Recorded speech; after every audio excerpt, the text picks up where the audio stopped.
The message came in just after sunrise while I was staring into a mug of instant coffee that tasted more like regret than caffeine. The notification lit up my cracked phone screen Kaylin emergency with the bank something about the quarterly report. Can you send over $500 to cover it until we get it sorted? Just a few days. Love you. Mom. No punctuation. Just like always. I didn't need details. I didn't even blink. I reached across the counter, opened the banking app on my work phone, and began the transfer like I had a dozen times before. $500. Enough to pay my rent twice. Enough to fix the brake pads I'd been ignoring. Enough to mean something. But to them, it was always just a buffer. Temporary. Just until the next check comes in. The text said emergency, but I already knew it wasn't mine. I live in a 550-square-foot apartment above a nail salon in Jackson Ridge, the kind of southern town that brags about its church count and loses high school graduates to either the military or the interstate. My windows rattle when it storms. The AC only works if I kick it twice. The bathtub takes 20 minutes to drain, but it's home, and I've learned not to want much more than that. I'm Kaylin Breyer, 38 years old, single, no kids, and the founder of a nonprofit that helps low-income rural students apply for scholarships and get into college. It started small, just me and an old Dell laptop at a library kiosk helping one girl write a college essay about growing up with an incarcerated father. That girl now works at NASA. I built the nonprofit from nothing, fueled by little more than stubborn hope and secondhand office supplies. When the paperwork got too heavy, when the tax filings and grant reporting overwhelmed me, my parents offered to help out. My mom, a former school secretary, handled the mail. My dad, who once taught civics, said he could deal with the IRS forms. It was supposed to be temporary, just until I could afford a real accountant. But the accountant never came, and the inbox stayed at their house. At first they were proud, told everyone at church, sent me newspaper clippings about local donors. Then came the first hiccup. A missing receipt, a payment that bounced. Kaylin, it's just a small overdraft fee. Can you front it until the check clears? I paid it. Then paid it again. Eventually, I stopped asking what it was for. There's a kind of erosion that happens when the people you love ask just a little too often. You don't notice the damage until the shore is gone. It's not like I was living large. My coffee table came from a neighbor's yard sale. I ate canned lentils 3 nights a week and didn't replace my coat when the zipper broke. I just sewed it shut and pulled it over my head like a sweatshirt. I hadn't been on vacation in 5 years, but I never complained because I believed in the work. I believed it mattered. And my family, I believed they understood that too. As I watched the funds leave my account, a dull ache settled behind my eyes. Not panic, just the slow throb of a familiar bruise. I opened my inbox and scanned the flagged emails, a foundation waiting on updated impact numbers, a student asking if the laptop we promised would still arrive, a grant coordinator gently nudging about a delayed budget file. I replied to none of them. Not yet. I just sat there, holding the weight of invisible obligations, trying to breathe around them. This was normal now, the routine. A system built on quiet compliance. My mother would text again later to say thanks. My father might call this weekend to check in, never mentioning the money, only asking how my little scholars were doing. Bryony, my younger sister, wouldn't say anything. She never did. She floated above the logistics, the finances, the need. She was the dreamer, the creative, the bride-to-be. Her world was full of wedding hashtags and mood boards. Mine was full of spreadsheets and school IDs. I glanced at the calendar taped to the fridge. May was coming. Grant renewal season. The Bloom Foundation's check hadn't cleared yet. And the regional girls' science camp we'd promised to run by July still needed funding. I pushed the thought aside. I would figure it out. I always did. My coffee had gone cold. I drank it anyway. At 8:12 a.m., I pressed confirm on the transfer, and just like that, it was gone. Again. It's funny how silence has a sound. Mine hums quietly from the corner of my kitchen where the fridge ticks like an old watch that's slightly off rhythm. Every now and then, it sputters like it's thinking about giving up, but doesn't. I get it. I was eating instant ramen again, soy sauce flavor, always the cheapest at the discount grocery, when I opened Instagram and made the mistake of tapping Bryony's story bubble. There she was, bathed in the soft gold light of a resort somewhere in the Arizona desert, reclining in a white robe, champagne flute in hand, captioned with desert vibes and deep tissue bliss. Oh, bribe-raid weekend. I stared at the image for a moment, then at my own dinner. The noodles were sticking together again. I'd used too much water. Bryony's world was curated and camera-ready. Every post looked like it belonged in a bridal magazine, calligraphy envelopes, artisan cheese boards, sun-drenched selfies from spa retreats. Last week, she'd posted a flat lay of wedding favors, arranged beside a bottle of rosé and a Jo Malone candle. The caption read, "Couldn't have done this without my amazing parents. Blessed Ashendar family first." I had liked the photo, reflexively, because that's what older sisters do, right? Bryony and I have never been close, not in the way some sisters are. She was the barefoot in the grass child, the one who cried during Disney movies and colored outside the lines on purpose. I was the one who read the school handbook for fun and packed emergency granola bars in her 4th grade backpack just in case. Even as adults, we moved in different orbits. She floated through life like a petal in spring wind, and I managed the wind. At 32, Bryony was the family's artist soul. After bouncing between graphic design, yoga certification, and briefly selling essential oils, she'd finally found her calling as a content creator/event consultant, which, from what I could tell, involved taking high-resolution photos of stationery and drinking mimosas on Thursdays. My mother referred to it as self-employed with flair. I referred to it as barely rent adjacent, but I never said it out loud. Instead, I paid the bills that kept things smooth. The overdraft fee when she forgot to cancel a subscription, the emergency vet visit for her rescue cat Fiddle, the temporary phone bill when her card was compromised. Not huge amounts, never outrageous, but constant. My parents handled the transfers on her behalf. I didn't argue. I was the practical one. My apartment still smelled faintly of mildew. The thrift store love seat I sat on had been sun-faded before I bought it, and the cushion springs made a tired sound every time I leaned back. My laptop fan whined like a dying bird, and my laundry dryer didn't dry unless I ran it twice. But these were the trade-offs I told myself for doing meaningful work. Who needed luxury when you had purpose? Still, as I watched Bryony open a Cartier box on camera, her nails freshly done, her smile framed by perfectly curled hair, I felt something sharp wedge itself in my chest.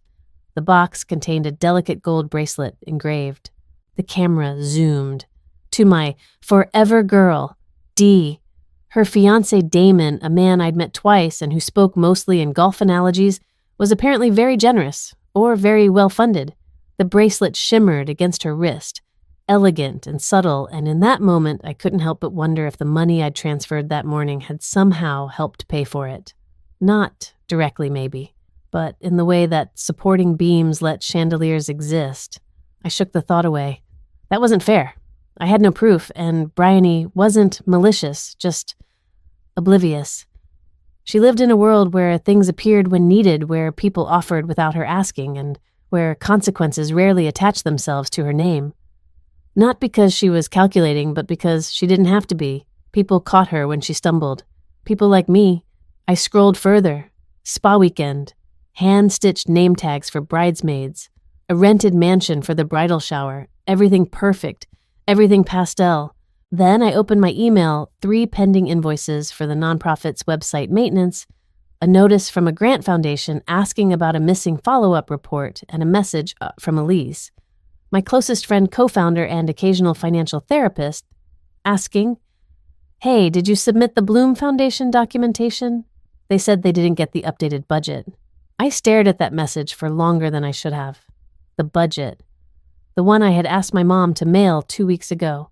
I checked the nonprofit's shared Google Drive. The folder was empty. I sat back, staring at the ceiling. Maybe it had gotten lost in the mail. Maybe my mom just forgot. Maybe the foundation was wrong. I wanted to believe all those things. I needed to believe them. Because if I didn't, then I had to start asking questions I wasn't sure I was ready to answer. That night, I washed the single bowl I'd eaten from and folded the towel I used as a drying mat. I turned off the lights and lay in bed, my phone face down beside me. My thoughts spun like the broken fan blades in my ceiling vent, loud, useless, and always just on the verge of collapse. Bryony's voice echoed in my head.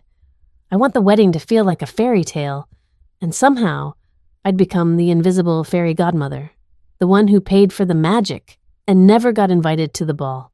The call came while I was brushing my teeth, my old Sonicare, wheezing like a dying robot.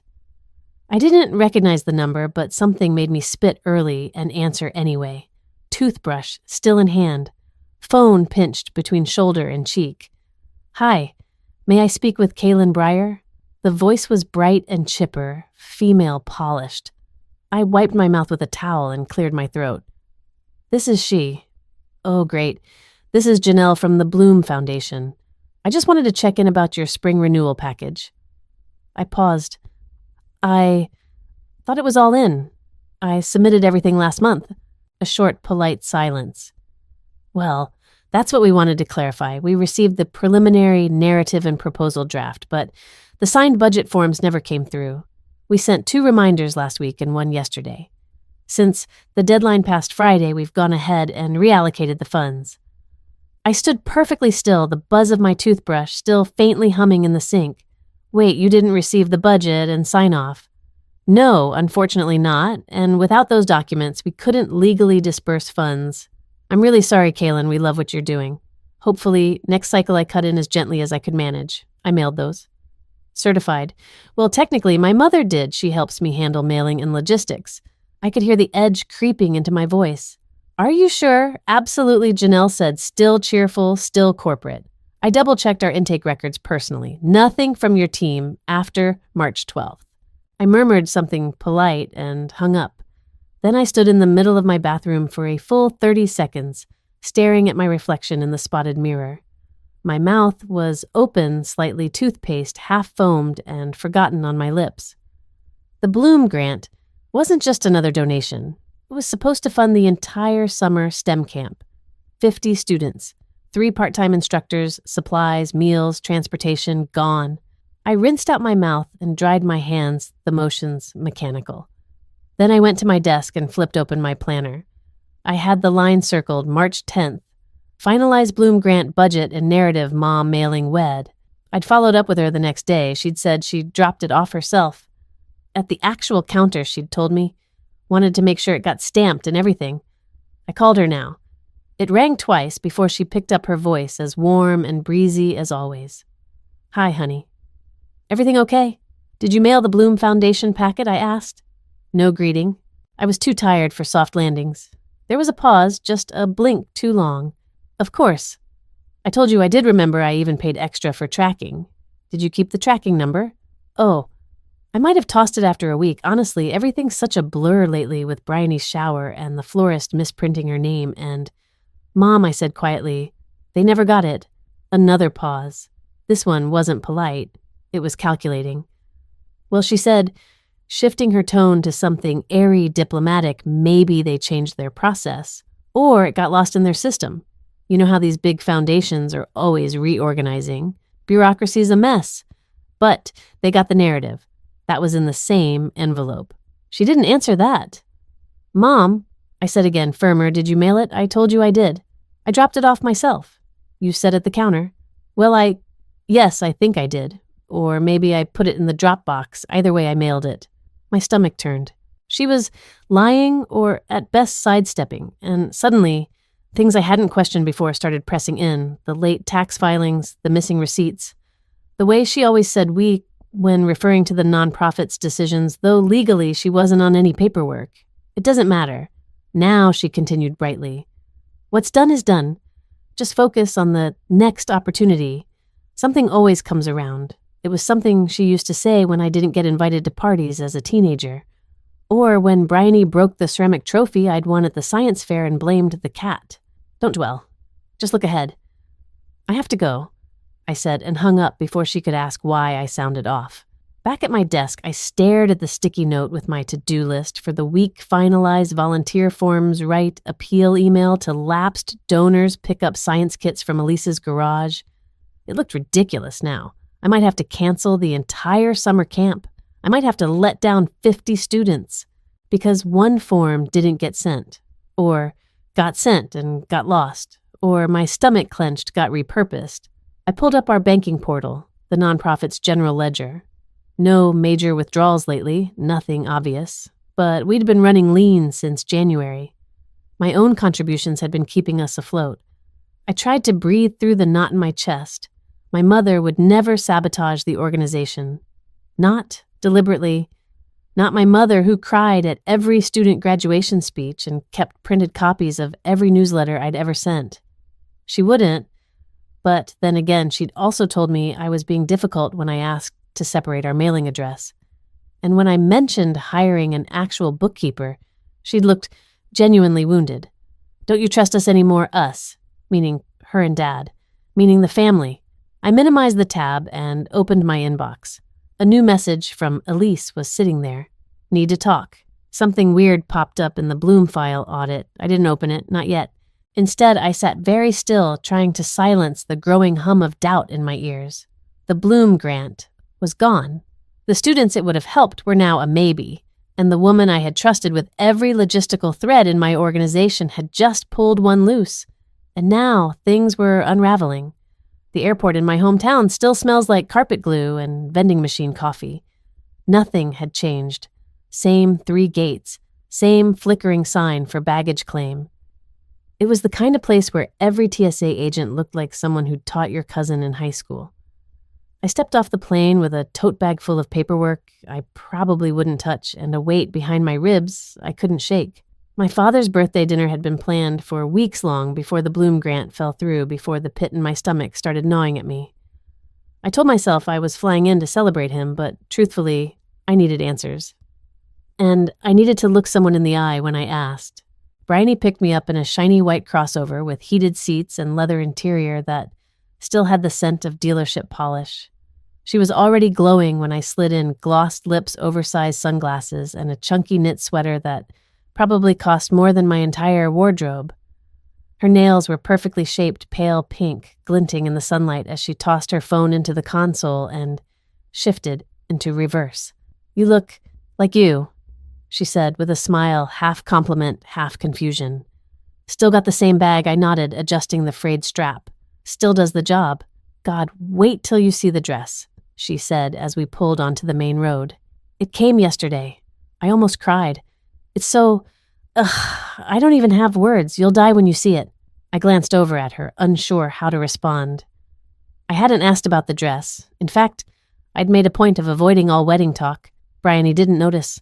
She was already detailing how the train fell, just so how the beading was stitched by hand in Milan, how Damon's mother said it looked like something Grace Kelly would have worn. "Doesn't it feel good to have something that's just perfect?" she asked, not expecting an answer. At the house, Mom greeted me with her usual flurry of motion hug, lipstick smudge comment about my hair. Dad was in the backyard, grilling, already sipping his birthday beer. There were streamers across the kitchen, little gold paper stars taped to the fridge. And Bryony's wedding board, white foam gold lettering swatches pinned in place, leaned proudly against the counter like it paid rent. Dinner was loud. Laughter wine, the clink of forks on china. Bryony floated from chair to chair like a hostess, even though it wasn't her event. Mom beamed at her every time she refilled someone's drink. Dad grunted in amusement when she playfully scolded him for overcooking the steaks. I watched from the end of the table, smiling where appropriate, nodding when spoken to, my fingers unconsciously tapping rhythms against my water glass. After dessert, I offered to print Dad's insurance document, something he'd mentioned earlier. He waved toward the study. Same computer, same password. You know the drill. I did. I'd set up the printer for them years ago. The room still had the same scratchy wool rug and framed school awards lining the shelf. I clicked open the file folder on the desktop, found the insurance PDFs, and hit print. That's when I saw it. A second folder buried inside a mislabeled one called Recipes. Normally, I wouldn't snoop, but something about the Bloom grant still itched under my skin, and something about the casualness of Bryony's wedding budget.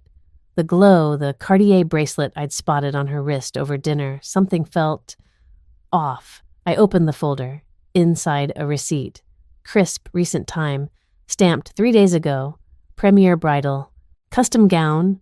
Total 32,450. Paid in full.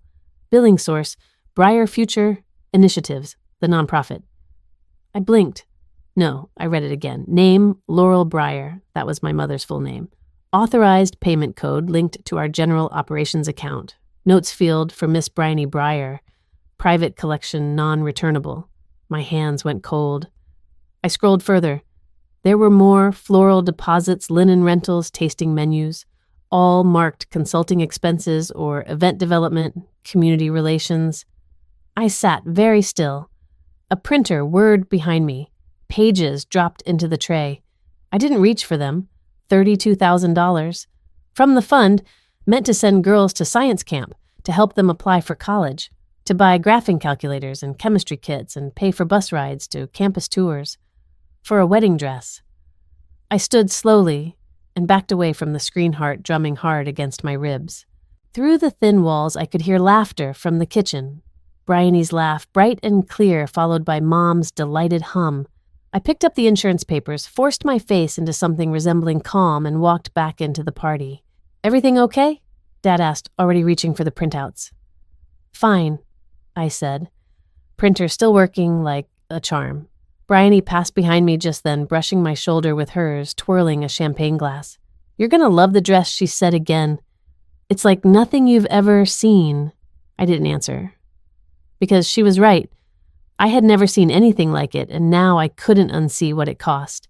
It was the kind of dinner where the food tasted fine, but nothing felt right. The plates were mismatched. The casserole was lukewarm in the middle, and someone had forgotten to bring out the rolls.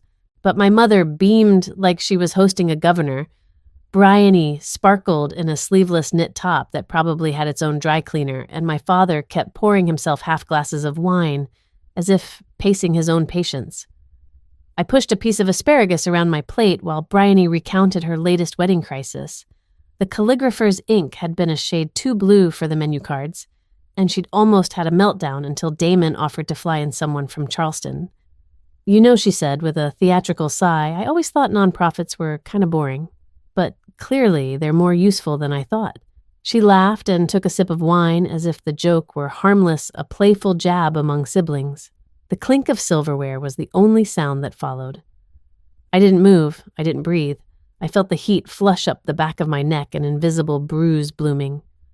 Mom let out a small, strained chuckle. Bryony, don't be dramatic. I'm just saying. She continued, eyes wide and innocent. Who knew community service came with perks? Dad cleared his throat. Let's not talk shop tonight. But it was too late. The air had shifted. I looked up and caught Bryony's gaze. She was smiling, pretty and polished, but her eyes darted, reading my face. Something flickered in hers. Recognition, maybe. Guilt, no, not quite. More like triumph. I excused myself under the guise of taking a call, stepping out onto the back porch where the night air cooled the heat in my chest. The wind stirred the citronella candle Mom always kept on the rail. I stared into it for a long time. She knew. I wasn't sure how much or if she understood exactly what she'd done, but she knew enough to joke, and that meant she wasn't just benefiting from the theft. She was in on it. Later, the party thinned. Dad disappeared into the den, snoring already by the time I passed the doorway. Mom was rinsing dishes, humming to herself as if everything was fine. Bryony was upstairs in her childhood room, which had been fully redecorated white curtains, a full-length mirror with Hollywood lights, perfume bottles lined up like soldiers on the dresser. I'd planned to stay in the guest room, but something made me linger in the hallway. A thread of conversation floated down the stairs, muffled at first, then clearer as someone opened a door. I'm telling you, she's not going to say anything. Kaylin never does. She's addicted to being needed. That's her whole personality. It was Bryony. Her voice rang out like it always had when she was performing for an invisible audience. I couldn't tell if she was on speakerphone or talking to Mom through the bathroom door. She doesn't use her money. Bryony continued laughing softly. She lives like a college student on purpose. It's like she wants to struggle so she can play the martyr. Honestly, she should be thanking us. My body went cold. I mean, she said, voice dropping. I'm her only family who even talks to her like a peer. Everyone else just sees her as this, I don't know, emotional janitor. And she loves it. Another voice murmured something. Maybe Mom's, maybe the phone, but I didn't catch it. My ears buzzed. Bryony laughed again. Besides, it's not like she was going to use that money on herself. She probably would have spent it on a new round of pencils for underprivileged kids or something. At least, the dress will be seen. I didn't remember walking back downstairs, but suddenly I was in the kitchen alone, standing in the glow of the fridge light. My hands were shaking not from rage, but from the bitter clarity that comes when denial finally gives up and lets the truth sit down beside you. They didn't just use me. They believed they were entitled to. The worst part wasn't the money. It was the voice in my head, the old one, the loyal one, whispering, maybe they're right. Maybe I had made myself too convenient, too dependable, too available to be taken, and maybe I had done it because I didn't know how not to. But standing there in the kitchen I used to sneak cookies from, at midnight I realized something else. They were no longer talking about someone they loved. They were talking about someone they used. And the look on my face at that dinner table in that moment of silence had told them I finally knew. The house had gone still by midnight. I heard the soft hum of the dishwasher, cycling through its final rinse, the occasional creak of the floorboards above me. A familiar silence blanketed everything, the same kind I used to slip through as a teenager when sneaking to the kitchen for cereal at 2 a.m. But tonight I wasn't craving frosted mini-wheats. I stood in the hallway bare feet on cool tile and stared at the office door, Mom's office technically, though office was generous. It was a small converted bedroom that still smelled faintly of old glue sticks and printer ink with faded motivational posters curling on the walls, and a dusty bookshelf crammed with binders and church fundraiser folders. The family computer sat in the corner on an aging oak desk, a squat black monitor keyboard worn shiny at the most used keys. Same one I used in high school to fill out college applications. I opened the door and eased in. The desk light clicked on with a low buzz. My hand hovered over the mouse. This wasn't how I wanted to do it. I wasn't the type to snoop, but I also wasn't the type to be robbed. And if I had learned anything in the last 48 hours, it was that trusting my instincts had been costing me more than just money. I sat down, opened the browser, and typed in the URL I knew by heart, the nonprofit's banking portal. The login screen came up, and my fingers hesitated for only a second before typing the credentials. Mom had always used the family email, our generic shared account, the one she insisted made things easier to manage. I used to agree. The account opened with a soft chime, and the dashboard loaded. There it was. The operating balance far lower than it should have been. I clicked into the transaction history and began scrolling backward month by month. It started subtle. $312 to Maison Fleur, a florist, $189.47 to a boutique spa, then $150 to Silken Vale Events, $99, $480 to a travel agency I'd never heard of, a cluster of charges from bridal boutiques, catering, rentals, even a charge to a calligraphy studio in Atlanta. Every single one from the nonprofit's general operations account, and nearly all of them coded under vague expense tags, event coordination, community outreach, partner relations. A lump formed in my throat. I clicked over to the card settings and found the linked card numbers. A shared business card issued last year had been reactivated without my knowledge. It was listed as a joint user account under the nonprofit umbrella marked Laurel Breyer and Bryony Breyer. They'd added Bryony. Without telling me. I stared at the screen for a long moment, heart hammering like I was breaking into something not a system, but an illusion. Then I opened the screenshot tool. Click, crop, save. I took a snapshot of every transaction tied to a wedding expense. I opened a blank email, added my personal encrypted address, and began pasting each image in one by one. I labeled the subject line, Breyer Initiative, Unauthorized Transactions, and attached a copy of our IRS tax ID and original mission charter for context. It felt clinical, mechanical, like documenting a crime scene, but it was a crime scene. I paused halfway through to open the nonprofit's Dropbox folder. A file labeled Outreach Events. Q1 expenses had been updated just 2 days ago. I clicked. Inside were PDFs, fabricated invoices, and altered receipts. The same vendors, same amounts, but now the descriptions read like community events, back-to-school banquet, STEM girls, scholarship dinner, youth leadership summit. None of those events had ever happened. I felt sick. Click, save, forward. I added those to the paper trail. And then, for good measure, I opened a new folder titled Documentation, Pending Review. I uploaded everything into it and locked it with a password only I knew, just in case. Outside the window, I could hear the rustle of wind through the oak tree by the porch. Somewhere upstairs, Bryony laughed in her sleep, a small giggle like a child dreaming of a perfect day. I stared at the screen a moment longer. For so long, I had let them write the story that I was dependable, that I didn't need much, that my work was noble but small. I'd accepted that narrative because it was easier than confrontation. Because I thought if I just stayed good, if I just stayed useful, they'd never betray me. But here I was. Click, save, forward. It wasn't just about the dress or the money. It was about the choice they made, not just to use me, but to erase the line between what was mine and what they believed they deserved. And now I had proof. No more guessing. No more pretending. The screen glowed back at me as I shut down the session and quietly closed the browser. I turned off the desk lamp, walked out of the room, and shut the door behind me with a soft, deliberate click. For the first time in years, I didn't feel like the girl left holding the mop. I felt like someone who had just picked up a sword.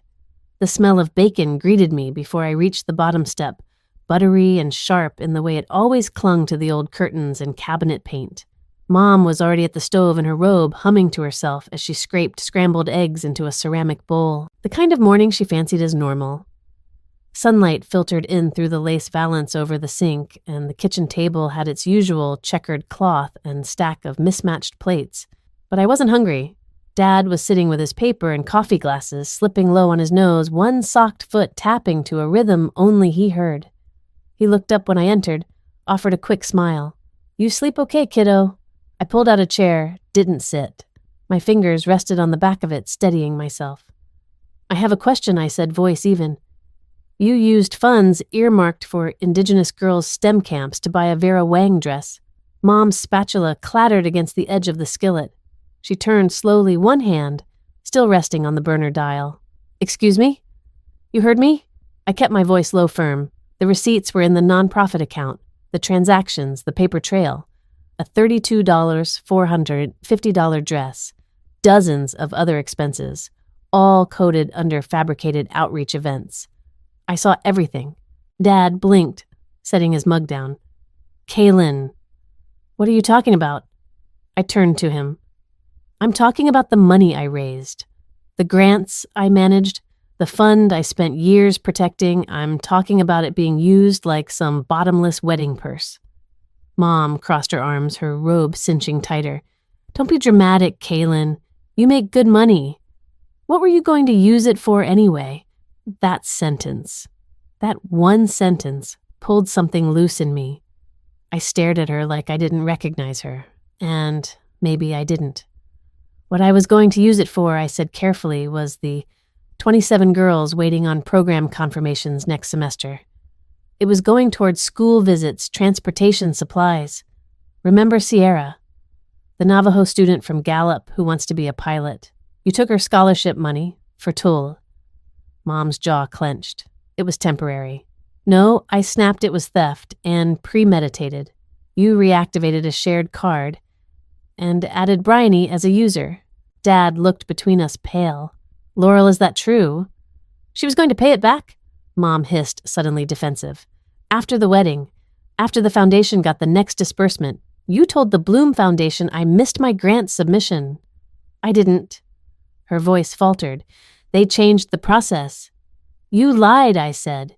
"You cost me the grant. You cost those girls their futures." The room rang with silence. Only the tick of the kitchen clock dared to speak. Bryony burst in through the back door at that moment, barefoot, glowing from her morning run, earbuds still hanging from her neck. "Why is everyone yelling?" I turned to her. "Did you know where the money came from, Bryony? The dress, the spa weekends, the calligraphy menus?" They weren't gifts, they were stolen from my organization, from students. Bryony blinked. It's not like that. Then how is it? She looked at Mom, who suddenly wouldn't meet her eyes. Bryony's lip curled. Why can't you just be happy for me, Kaylin? Why does everything have to be a lecture? A moment to shame everyone else for not being as noble as you? This isn't about nobility, I said. It's about ethics. It's about right and wrong. You're so obsessed with being the martyr, she snapped. You hoard your pain like it's some kind of trophy. I finally have something good, something big, and instead of celebrating, you come in here like some moral cop. I wanted to celebrate you, I said, and my voice broke despite me. I tried. I wanted to show up, but I kept getting pushed aside, lied to. You took something sacred and treated it like a piggy bank. You're twisting it. No, I said you are. All of you. You built this perfect wedding on the backs of girls who trusted me, and now you want me to smile and pose for photos? Bryony stared at me, her chest rising and falling. You're ruining everything. No, I said, shoulders squaring. I'm finally refusing to be part of it. Dad stood then, voice low. Girls? Let's all. I'm not a girl, I said sharply. I'm a 38-year-old woman whose name is on every legal document tied to that nonprofit, which means if the IRS audits us tomorrow, it's me on the hook, not you, not her. Mom's eyes narrowed. So what you'll turn us in? I already started the paper trail, I said. I backed up every transaction, every fabricated invoice, every name. I haven't filed anything yet, but I will if I have to. Bryony's face crumpled. You'd really do that to your own family. You did it to me first. I left the eggs, the bacon, the chipped blue plates. I left the smell of my childhood home, the ticking clock, the headlines in Dad's paper. And I walked out, not just from the kitchen or the conversation, but from the lie I had been asked to keep quiet my entire life. It felt like a funeral. But for once, I wasn't mourning myself. The plane touched down at JFK just after noon. I hadn't eaten since the confrontation in the kitchen. My stomach churned with caffeine and nerves. By the time I reached my apartment, its chipped paint and thrift store warmth welcoming me back like an old friend, I didn't even take off my coat. I plugged in my laptop, opened my encrypted folder, and stared at the first line of the financial statement again. That morning had burned itself into my memory. Bryony's accusation, Mom's indignant tone, Dad's silence. But underneath all of it, something sharper had emerged clarity. I wasn't confused anymore. I wasn't guessing. I was done tolerating their warped math of love and obligation. The legal structure of the nonprofit had always been straightforward on paper, at least. I was the founder, the primary signatory, and the listed officer on every registration form. When we launched 5 years ago, I had set it up with the state under my name. My parents had offered to handle the administrative stuff because I was juggling 2 jobs back then. It seemed like a gift. Now I understood it was a Trojan horse. I opened my email and found the name again, Amara L. Whitcomb Esquirch, a nonprofit governance attorney I had met once at a conference in New Haven. She had given a presentation on protecting your mission from internal risk. At the time, I'd written the phrase in the margins of my notebook and underlined it twice. I called her office and left a message with her assistant. She called back within an hour. Her voice was calm, firm, efficient, exactly what I needed. Kaylin, she said after I gave a brief rundown, I'm going to be blunt. If the funds were misused and the account is in your name, you have both the authority and the responsibility to act. So I won't get in trouble. You might still need to explain the lapse in oversight, she said, but the law favors proactive correction. You've documented the issue. You've secured the records. Now you need to report it to the IRS, and we should file a temporary suspension on the nonprofit's financial activity until the investigation is complete. I exhaled slowly. Can we also dissolve the current entity and reestablish operations under a new board? We can. In fact, I recommend it. Then let's do it. She gave me a list of steps, what to file, where to send it, what documentation she needed. It was overwhelming, but it also felt like oxygen. I wasn't just reacting anymore, I was reclaiming. Within 3 hours, the IRS Form 13909 Tax-Exempt Organization Complaint Referral was submitted. I attached every piece of evidence, names, dates, dollar amounts. I checked the box for misuse of charitable assets. Then I logged into the bank account and with Amara on speakerphone placed a formal freeze on all activity. I revoked external access permissions. I closed the shared credit line. I issued a request to flag any future charges. The screen dimmed as the final confirmation email came through. Account access frozen. IRS report filed. Attorney retained. Reorganization pending. It didn't feel like revenge. It felt like locking the front door of a house someone had broken into, finally firmly. That evening, I stood by the window in my tiny apartment, watching the sunset reflect in soft oranges and pinks off the buildings across the street. I hadn't heard from Mom or Bryony. I doubted I would not until they realized the card no longer worked.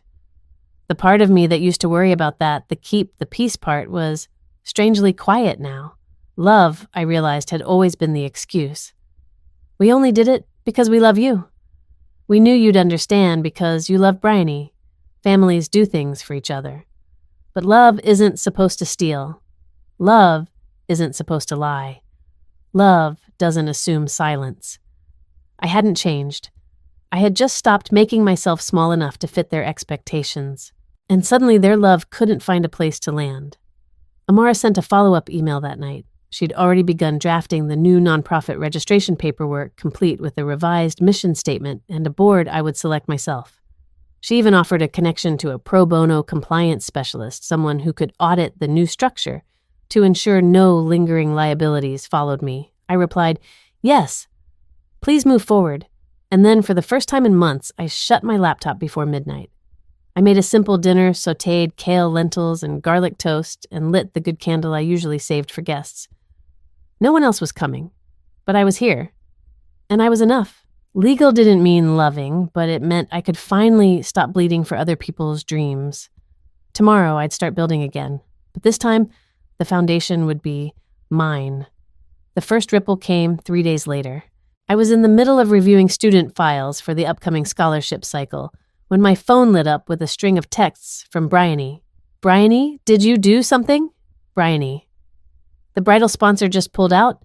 They said they're reevaluating alignment." Bryony. "What's going on, Kaylin?" I stared at the screen for a moment, then slid the phone face down. I didn't owe her an answer, not anymore. The nonprofit's name had been removed from their wedding promotional site the same morning. It had been a collaboration, as Bryony described it, the kind that made her wedding look like an influencer event with gift bags from local vendors, stylists, tagging her in stories and a discounted floral package in exchange for exposure. But it turns out sponsors don't like the words IRS complaint and misappropriated charitable funds appearing on their search alerts. That afternoon, the boutique that sold the Vera Wang dress contacted Bryony's email.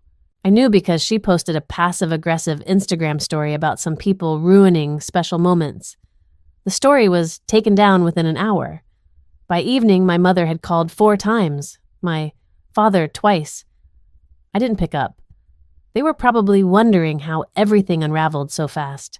But the truth was, it hadn't. This wasn't sudden. It was years of erosion of small lies and casual entitlement finally meeting daylight. A week ago, Bryony had texted me a photo of her standing on a marble staircase holding a flute of champagne captioned, "Final fittings. She's real. She's dramatic. She's mine." Now that dress was boxed back up, the charge reversed, and the boutique store credit canceled. I didn't feel triumphant. I felt still. The nonprofit's account remained frozen while the paperwork for the new organization moved forward. Amara was careful, methodical, already helping me write the letters that would explain the transition to our donors and grant partners. I was rewriting everything, structure, purpose, safeguards. No more casual handoffs. No more letting family handle back-end tasks without oversight. That night, while updating the donor thank you templates, I got an alert from our old email account. One of the caterers had forwarded an email chain apparently by mistake that had been circulating among wedding vendors. It read, "Due to recent legal concerns surrounding the funding of this event, we're withdrawing our services to protect our business reputation. We appreciate your understanding." A second message followed, this time from another vendor. "Just saw this. We're out too. Wish we'd known sooner. I closed the window. I didn't need more confirmation. The cascade had already started. No press release, no shouting match, no social media takedown. Just consequence, quiet and inevitable. I imagined Bryony pacing the kitchen, Mom flustered, Dad talking about fixing things. I could almost hear them. We just need to explain. She'll come around. She won't go through with it. But I had, and I would. There was no joy in watching the wedding unravel, but there was truth in it, and truth, I was learning, didn't need to scream. It simply stood still and let everything false fall away. The last voicemail from my mom came around 11 p.m. Kaylin, I don't know what you told them, but Bryony's devastated. The florist canceled today. Do you really want your sister to walk down the aisle in a backup dress from a mall store? Please call me. Let's talk. I know you're upset, but this is still your family. I let the message sit in my inbox untouched. She still didn't get it. It was never about the dress. It was about every time they treated my work like a hobby, every time they redirected my efforts into something shinier, every time they assumed I'd clean up quietly behind them, and for once, I hadn't. The next morning, I brewed a fresh pot of coffee, opened my email, and drafted the welcome letter for the restructured nonprofit. To our supporters, this past year has revealed both the strength of our mission and the urgency of protecting its integrity. I smiled as I typed. The dress had gone back to the store. But I wasn't going back anywhere. The first ping came at 7:12 a.m. on a Thursday. I was spooning instant oatmeal into a chipped ceramic bowl when my phone buzzed with a notification from the old family group chat. I hadn't muted it yet, though I'd come close more than once. Dad. 6:41 a.m. Kaylin. We need to talk. This has gone far enough. Mom, 6:52 a.m. Your sister's wedding is in jeopardy. Please think about the consequences. Bryony, 7:03 a.m. So you're really doing this? Wow. Uncle Russ, 7:09 a.m. She's gone rogue. This is unbelievable. Aunt Kayla, 7:10 a.m. Is this really about a dress, Mom? 7:12 a.m. She's ruining her sister's future. I stared at the screen for a moment, then set the phone down beside my bowl and stirred the oatmeal. It had started to congeal at the edges. I didn't care. It was funny in a way how quickly they had closed ranks. The same people who rarely responded to my grant announcements or fundraiser links were suddenly wide awake, tapping furiously in a group thread, like this was a national emergency. Not one of them asked about the students, about the girls in the Pine Hollow School District who wouldn't get laptops this spring if the restructured nonprofit didn't get back online. No one asked how I was holding up. No one asked if the allegations were even true, because they already knew they were. They just didn't care. By mid-morning, Bryony's Instagram story had made the rounds, a single sentence in white serif text over a blurry photo of a candlelit bathtub. Sometimes family is the most toxic thing you'll ever love. I stared at it for a beat, then closed the app. It wasn't subtle, but Bryony never did subtle.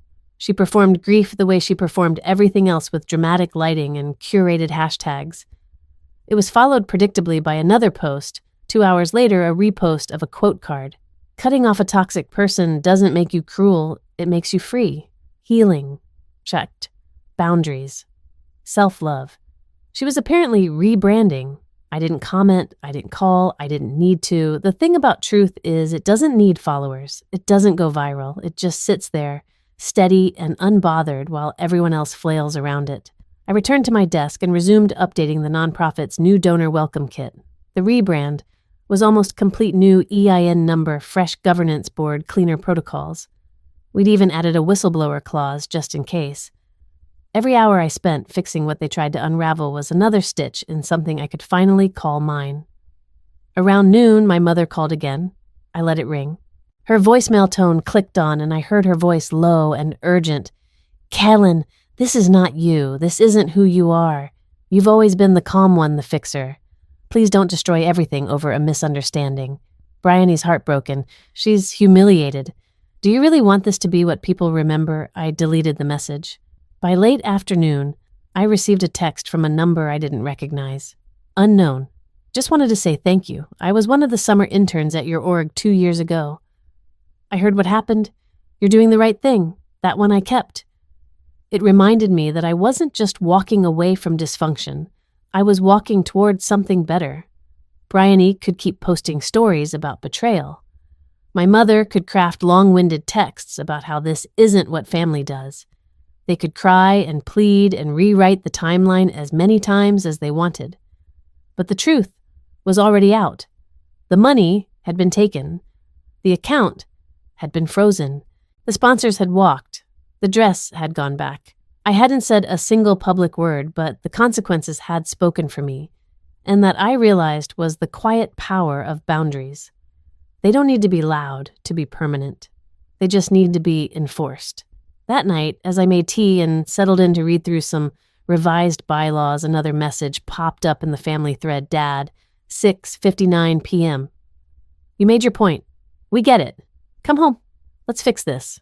But I didn't want to fix it anymore. I wanted to build something else, not out of spite, not for revenge, but because the version of family they wanted me to protect had never protected me. I didn't reply. I archived the thread. Then I opened my email, found the intern's message again, and smiled. Sometimes silence isn't the absence of love. It's the beginning of self-respect. The call came just after 8 while the sky outside my apartment was still trying to decide whether it wanted to be morning. The number wasn't saved, but I knew it the second it rang. Only one person had that particular area code and the courage to call me directly. Kaylin. The voice on the other end said clipped and polite. This is Francesca Kellen. I'm Bryony's future mother-in-law. I stood by the window, fingers tightening around my mug. Outside, a bus pulled away from the curb. I took a breath. Yes. Good morning, Francesca. There was a pause. The kind people take when they're trying to sound neutral but are clearly stepping into a minefield.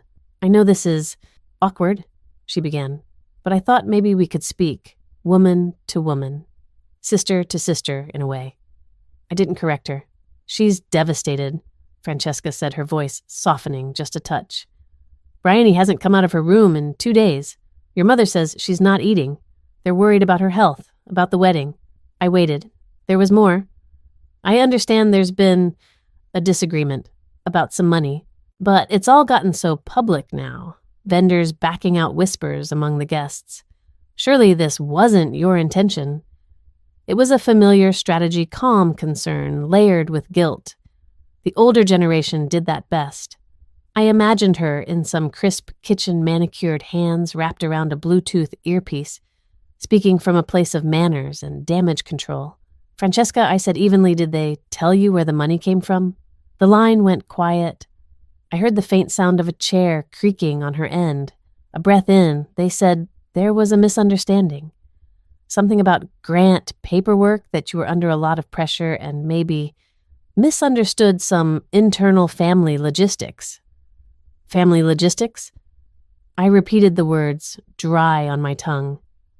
I'm not trying to take sides, she said quickly.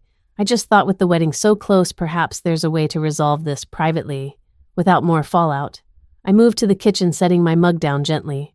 The funds came from a 2023 STEM education grant earmarked for a reservation-based summer camp initiative in Arizona, I said. The money was redirected without authorization to purchase a designer gown, a spa package, and a series of luxury wedding expenses, all tracked through a shared account logged by IRS records and vendor invoices. Francesca was quiet again. I pictured her, blinking slowly, calculating.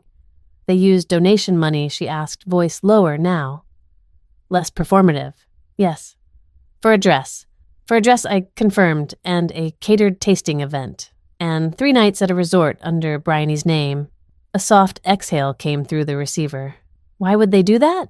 She asked. I didn't answer, because I'd already spent years trying to answer that question myself. Why they thought I wouldn't notice, why they assumed I'd stay quiet, why Bryony thought my life's work was just a personal checking account waiting to be rated for her big day. Maybe because I'd taught them I would, that I wouldn't fight back. That love meant silence, but not this time. I'm sorry Bryony's hurting, I said finally. But consequences aren't cruelty, they're clarity. Francesca didn't speak right away. Then she said you were always the serious one, she murmured. But I didn't think you were this unmovable. I've had to be. I replied. Someone had to be. Another pause. Well, she said, her tone shifting again, cooler, now tighter.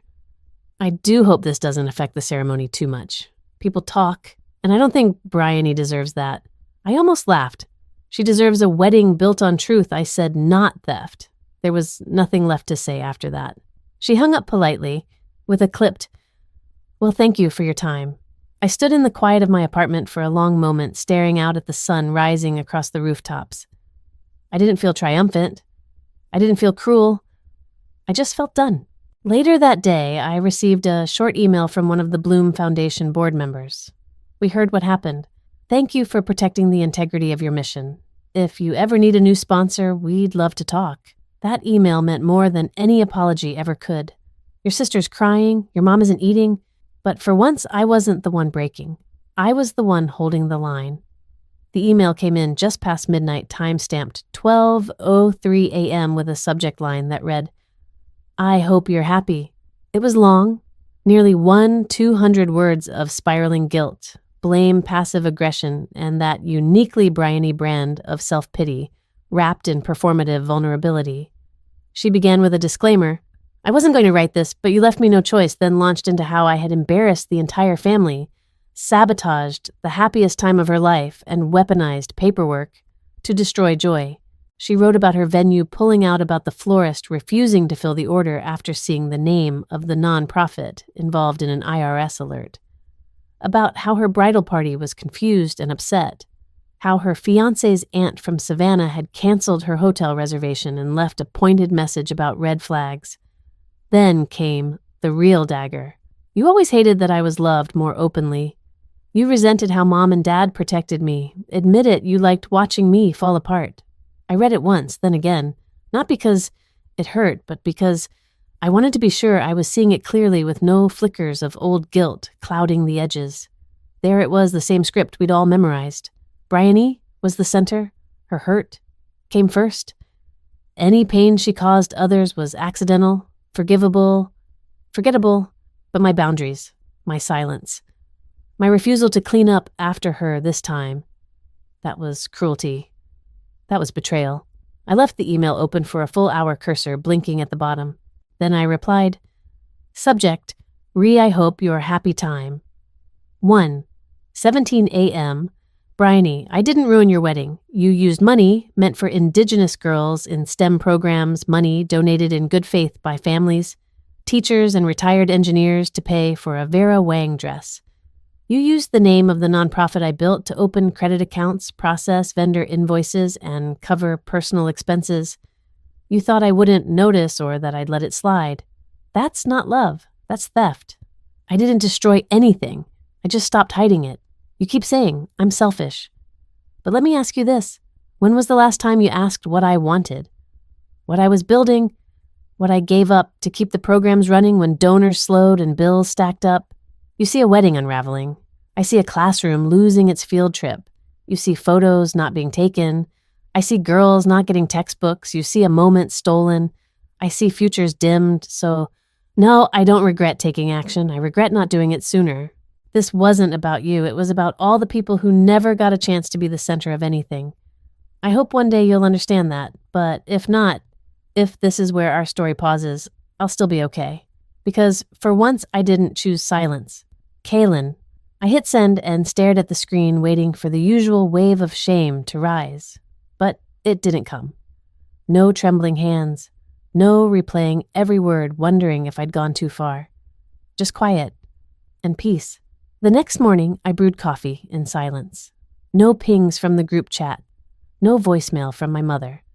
I folded laundry, watered the little basil plant in the kitchen that had somehow survived my neglect, replied to a message from a local science teacher asking if our summer coding workshop would still be on.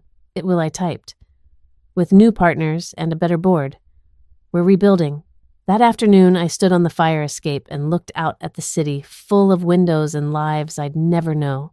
I thought about all the times I'd bent myself into silence to keep the peace. All the little betrayals I let slide because family came first. And I realized something. Family doesn't come first. Integrity does. And finally, after 38 years, I'd chosen mine. The air in northern New Mexico was drier than I remembered, tinged with the scent of juniper and adobe dust. Outside the community center, the sky stretched wide and clean, a canvas of deep morning blue.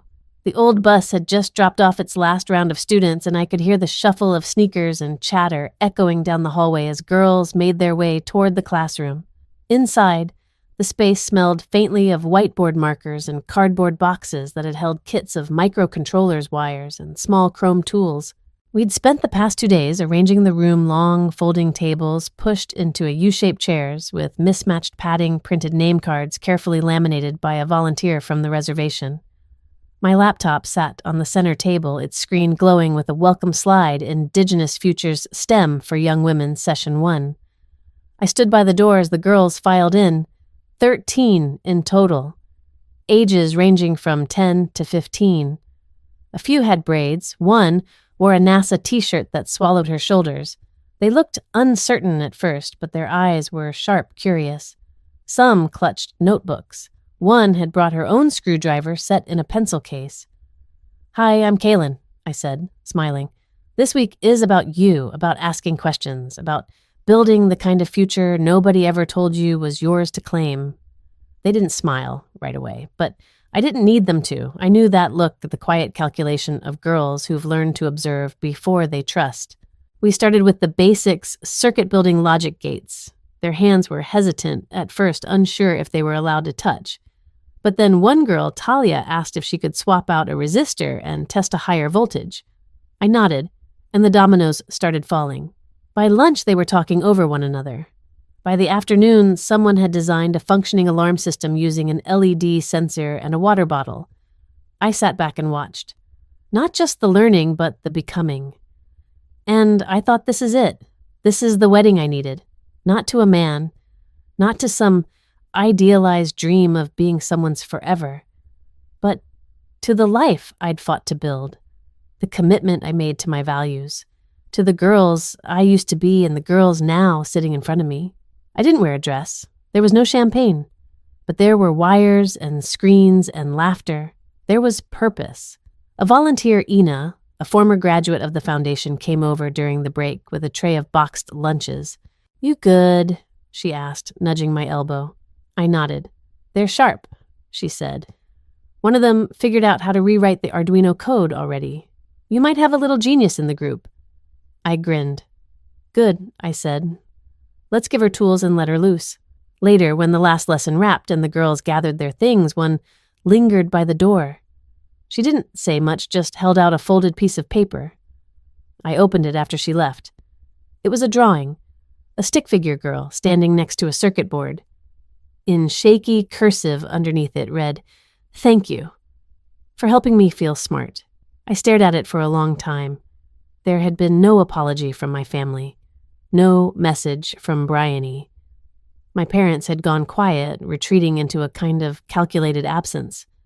I was no longer invited to group chats or birthdays, but I was okay with that, because I knew who I was now. Not the fixer, not the silent supporter, not just the practical sister. I was Kaylin Breyer, the woman who said no, who took the fall and then stood up taller, who built something new from what had been stolen. That night, as the sun dipped low over the mesas casting gold across the courtyard outside the center, I stepped out into the fading light. A girl named Maris was sitting on the steps fiddling with a sensor. "Want help?" I asked. She shook her head, grinning. "I got it," she said. And she did. I sat beside her anyway, not to fix, just to witness, because sometimes the most powerful thing you can do is leave space for someone else to rise. And finally, I had.